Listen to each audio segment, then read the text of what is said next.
नमस्कार दोस्तों, राधे राधे, जय श्री कृष्ण। आंवला नवमी पौराणिक कथा। कार्तिक मास के शुक्ल पक्ष की नवमी के दिन आंवला नवमी मनाई जाती है। इसे अक्षय नवमी भी कहा जाता है, क्योंकि इस दिन किया गया कोई भी शुभ कार्य अक्षय फल देने वाला होता है, अर्थात उसके शुभ फल में कभी कमी नहीं आती है। हमारे आयुर्वेद में भी आंवला को आयु और आरोग्यवर्धक कहा गया है। इस दिन आंवला के वृक्ष की पूजा करके उसके नीचे बैठकर भोजन करने का बड़ा महत्व है। माना गया है कि इससे वर्ष आयु आरोग्य बना रहता है। इस दिन आंवला के फल का सेवन किया जाता है। आंवला नवमी का बहुत महत्व है, क्योंकि इस दिन द्वापर युग का प्रारंभ हुआ था, जिसमें स्वयं भगवान श्री कृष्ण ने जन्म लिया था। आंवला नवमी के दिन भगवान श्री कृष्ण ने वृंदावन गोकुल की गलियां छोड़कर मथुरा प्रस्थान किया था। संतान और पारिवारिक सुखों की प्राप्ति के लिए रखा जाता है ये व्रत। इस दिन उन्होंने अपनी बाल लीलाओं का त्याग करके कर्तव्य के पथ पर पहला कदम रखा था। इस दिन से वृंदावन की परिक्रमा की प्रारंभ होती है। आंवला नवमी का व्रत संतान और पारिवारिक सुखों की प्राप्ति के लिए किया जाता है। यह व्रत पति पत्नी साथ में रखे तो उन्हें दुगना शुभ फल प्राप्त होता है।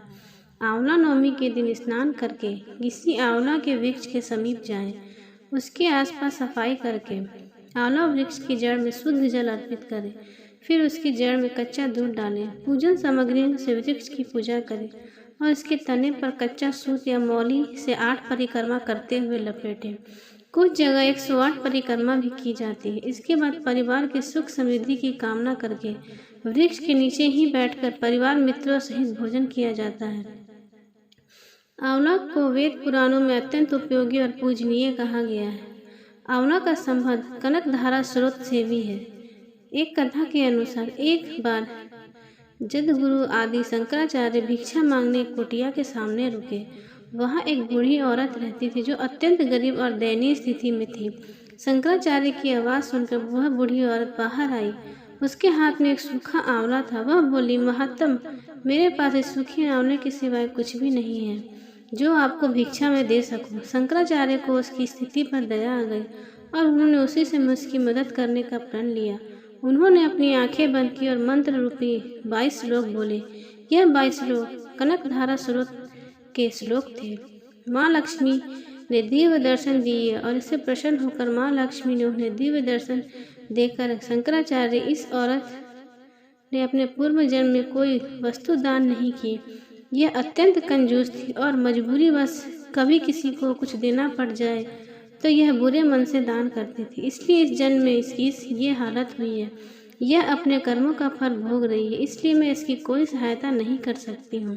शंकराचार्य ने देवी लक्ष्मी की बात सुनकर कहा, हे महालक्ष्मी, इनसे पूर्व जन्म में जो अवश्य दान धर्म नहीं किया है, लेकिन इस जन्म में इनके पुण्य श्रद्धा से मुझे यह सूखा आंवला भेंट किया है। इसके घर में कुछ भी नहीं होते हुए भी इसने यह मुझे सौंप दिया। इस समय इसके पास यही सबसे बड़ी पूंजी है। क्या इतना भेंट करना पर्याप्त नहीं है? शंकराचार्य की बात से देवी लक्ष्मी प्रसन्न हुई और उसी समय उन्होंने गरीब महिला की कुटिया में स्वर्णों के आंवलों की वर्षा कर दी। इस तरह वह गरीब बुढ़िया के दुख दूर हुए। बोलो जय आंवला नवमी की जय, जय कृष्ण भगवान की जय। आंवला नवमी की दूसरी कथा। विष्णु काची राज्य के राजा जयसेन के इकलौते पुत्र का नाम मुकुंद देव था। एक बार राजकुमार मुकुंद देव जंगल में शिकार खेलने गए। तभी उनकी नजर व्यापारी कनकाधीप की पुत्री किशोरी के अति सुंदर सौंदर्य पर पड़ी। वे उस पर मोहित हो गए। मुकुंद देव ने उसे विवाह करने की इच्छा प्रकट की। इस पर किशोरी ने कहा, मेरे भाग्य में तो पति का सुख लिखा ही नहीं है। राज ज्योतिषी ने कहा है कि मेरे विवाह के मंडप में बिजली गिरने से मेरे वर की तत्काल मृत्यु हो जाएगी। परंतु मुकुंद देव अपने प्रस्ताव पर अडिग थे। उन्होंने अपने आराध्य देव सूर्य और किशोरी ने अपने आराध्य भगवान शंकर की आराधना की। भगवान शंकर ने किशोरी से भी सूर्य की आराधना करने को कहा।